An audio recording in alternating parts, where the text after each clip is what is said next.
The boarding party made its way quickly without encountering any Krag for about 65 meters before turning a sharp corner into a short corridor that ended at the entrance to their destination.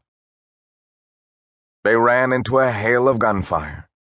Ducking quickly out of the way of the bullets, Max pointed to 3 men behind him, then made a fist and a throwing motion, indicating that the 3 men were to use grenades. They pulled the fist-sized devices from their web belts and yanked the pins while holding down the safety levers, then looked back at Max. He held up 3 fingers and counted down silently. 3, 2, 1. A full second after the 1, all 3 men threw their grenades hard against the far bulkhead of the corridor, to land at the guard's feet in a banking shot. The grenades went off about 1/10 of a second apart. Max and his men scrambled around the corner, shooting as they came, in case anyone was left standing. No one was.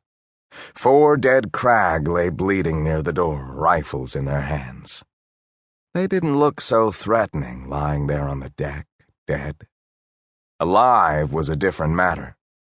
Few humans could look with aplomb at a man-sized bipedal alien with nearly human arms, legs, and torso, but sporting a 1.5-meter-long tail and a head that looked like it belonged on a giant rat with an overdeveloped brain. Remember, men, once we get in, no shooting. Boarding cutlasses only. There are too many things in there that can kill us all if they get punctured by a bullet. He turned to the engineer's mate. Ready, Tompkins? That was his name, Tompkins. Blow it! Tompkins pressed and held 2 buttons on the side of his percom. The green light on the small breaching charge he had just stuck on the hatch changed from green to red, and with a sharp bang, the shaped charge shredded the door. Max led the way, his boarding cutlass, 63.5 centimeters of cold, razor-sharp, gleaming steel drawn, his men wading into 25 or so Krag engineers who had been manning stations in that space. Spotting the panels that he needed to reach near the far end of the room, Max strode in that direction. 3 Krag converged to block him. The closest drew its own sword, a short, straight affair resembling a Roman gladius, and stabbed at Max's gut. With a powerful downward swipe of his own longer, heavier blade, Max blocked the blow and struck his opponent hard in the snout with the back of his hand.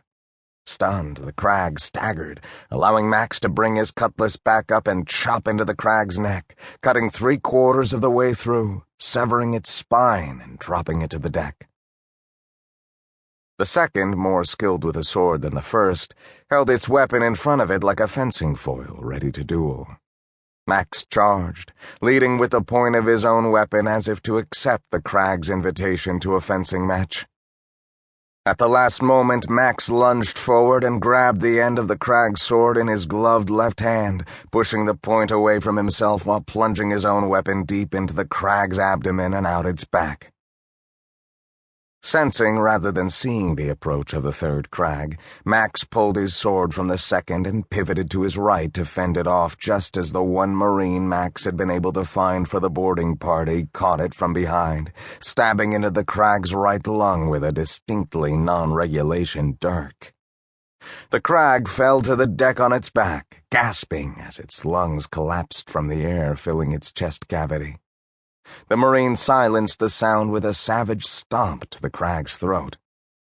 The way to the panels was now clear. Max took a quick look around the compartment, seeing that all the Krag were out of the fight except for 4 who were standing back to back, mounting a last-ditch defense. 20 or so lay dead or badly wounded on the deck, along with 7 of his own men. Confident that the remaining boarders would shortly overwhelm the 4 holdouts, Max reached the panels he sought in 3 long steps, struggling briefly with the unfamiliar labels on the controls to verify that they were the right ones. He pulled a small cylindrical device from his web belt, ripped off a piece of plastic film, exposing an adhesive strip, and gave the end a half-twist. Max pressed the cylinder, adhesive side down, to the panel and stepped back. He then repeated the procedure, attaching a second cylinder to a second panel. A few seconds later, each made a loud